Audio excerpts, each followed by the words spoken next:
As Testemunhas de Jeová é uma seita que destrói vidas e famílias. Existem muitos relatos de seitas que destroem vidas e famílias. Uma bem conhecida é a do Jim Jones. Morreram envenenadas mais de 900 pessoas por ordem de Jim Jones. Então essa foi uma seita que levou mais de 900 pessoas a suicídio coletivo. E existem outras, muitas outras que também levaram seus membros ao suicídio. É muito sério a ação das seitas, é preciso ter muito cuidado. O fundador das Testemunhas de Jeová casou, mas divorciou-se da esposa e foi acusado de tentar ter um caso com uma jovem que morava em sua própria casa. Isso mesmo, Charles Taze Russell foi acusado de tentar molestar uma jovem que morava na sua própria casa. Isso foi relatado pela jovem, a esposa de Russell. Em 1916, depois de várias batalhas conjugais, Russell se divorciou de sua esposa Maria. Em vez de dividir seus bens pessoais com ela, ele transferiu todos para a Sociedade Sentinela de Bíblias e Tratados que ele controlava totalmente. Esse livro menciona a transferência em pé de página, mas não lemos aqui o óbvio. O pastor Russell traiu a sua esposa. O livro menciona repetidas vezes que o pastor Russell não foi apontado como adúltero, mas só porque sua esposa não o acusou de adultério. Em vez disso, ela o acusou de comportamento imoral com uma jovem que morava na casa deles. Era tarde da noite, por volta de 11 horas. Ele colocou o braço em torno dela e a beijou. Isso aconteceu no vestíbulo, antes de entrarem na sala, e ele a chamou de pequena esposa. Mas ela disse, eu não sou sua esposa. E ele disse, eu vou chamá-la de filha. E uma filha tem quase todos os privilégios de uma esposa. E que outros termos foram usados? Então ele disse, sou como uma água viva, vivo flutuando aqui e ali. Toco uma e outra. E se ela retribui, eu a pego para mim. E se não, flutuo até outras. E ela escreveu isso para que eu me lembrasse das palavras exatas quando falasse com ele. E ele confessou que tinha dito aquilo. Rutherford, o segundo presidente da Sociedade Torre de Vigia, ele fez contrabandos de bebidas, de uísque, do Canadá. Na época era proibido, e ele fez contrabando de bebidas do Canadá. Meu pai era amigo do juiz Rutherford e me lembro de criança ouvir as pessoas conversando sobre o problema do juiz com bebidas. E não parecia incomodar ninguém. Quando eu cheguei à sede, ouvi as mesmas histórias confirmadas pelos mais velhos de como contrabandeavam o uísque da filial canadense para ele.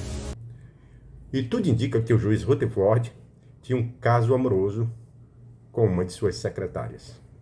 É o que é relatado por muitas pessoas que conhecem a história. Então, Rutherford tinha um caso amoroso com uma de suas secretárias, que foi o segundo presidente da Sociedade Torre de Vigia. Rutherford ele foi casado com Mary e tiveram um filho chamado Malcolm. Ele foi um péssimo marido e um patético pai, pois abandonou e desprezou a esposa e o filho. Como resultado, também foi desprezado pela esposa e filho, a tal ponto que se recusaram a ir ao seu funeral. Então veja bem, Rutherford desprezou a sua esposa. Ela adoeceu, não se relata muito bem o motivo, mas ela foi morar em outro lugar e ficou praticamente desprezada. E Rutherford, quando morreu, nem ela e nem o filho foram ao velório, né? Ao funeral. É o que é relatado por pessoas que conhecem os fatos. Pode-se também questionar o fato de Rutherford ter escolhido continuar as suas atividades dentro da Sociedade Torre de Vigia, em vez de acompanhar e ajudar sua esposa nos seus problemas de saúde. o que pode ser considerado uma violação grave das obrigações familiares, mesmo de acordo com os princípios das Testemunhas de Jeová. Veja o que diz 1 Timóteo 5, verso 8. Então, veja bem, Russell teve problema com a esposa. Rutherford também. Os dois primeiros presidentes da Sociedade Torre de Vigia. Então, tiveram casamentos errados. Daí se pode ver que essa organização já começou dando mau exemplo para as famílias, né? Que os próprios presidentes dessa sociedade agiram dessa maneira. Agora veja bem, foi no tempo de Rutherford que foi proibida a vacina. Muitas pessoas ainda não sabem disso, mas no tempo de Rutherford foi proibido a vacina. E essa proibição ela só foi revogada em 1962. Então as Testemunhas de Jeová, no período de 1931 a 1962, eram proibidas de ser vacinadas. Somente em 1962 é que foi revogada essa proibição. Já no tempo do terceiro presidente, Netanyahu, foi proibido a transfusão de sangue e os transplantes de órgãos. A proibição dos transplantes de órgãos perdurou até 1980. Então só foi revogado a proibição das transfusões de sangue em 1980, né? Foi proibido em 1968 o transplante, liberado em 1980. Agora, a proibição da transfusão de sangue, que começou em 1945, né? Continua até hoje. Só foi liberado as frações, porque no início não era liberado nem as frações, agora já foi liberado as frações de sangue para as Testemunhas de Jeová. Eles já podem hoje receber as frações de sangue. Então veja bem, a Torre de Vigia já causou mais mortes que a seita de Jim Jones. Isso mesmo. A Torre de Vigia já causou mais morte do que a seita de Jim Jones. Porque a seita de Jim Jones, embora tenha levado um suicídio em massa de 900 e poucas pessoas, ela encerrou as suas atividades ali mesmo. Já as Testemunhas de Jeová, com a sua proibição da transfusão de sangue, também com a sua política de ostracismo, tem causado a destruição de famílias e também a morte de muitas pessoas. Principalmente no caso da transfusão de sangue, né, e o ostracismo. Tem causado a morte de muitas pessoas. Então veja bem.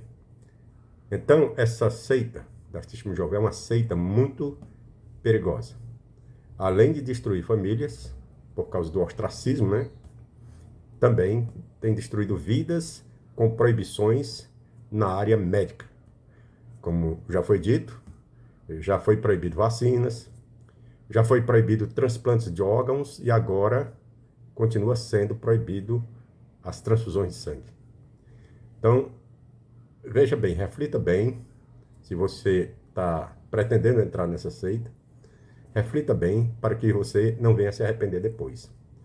Porque se você entrar nessa seita com sua família, e um dia você desejar sair, e sua família ficar, então vai ser muito difícil o convívio, porque eles proíbem a comunicação daquele que sai. Então fica difícil a convivência da família quando um membro resolve sair dessa organização. Então é preciso ter muito cuidado, porque depois será tarde demais. Se você gostou deste vídeo, deixe o seu like, compartilhe. E se não é inscrito, inscreva-se no canal. Agradeço a participação de todos, o apoio de todos e até a próxima.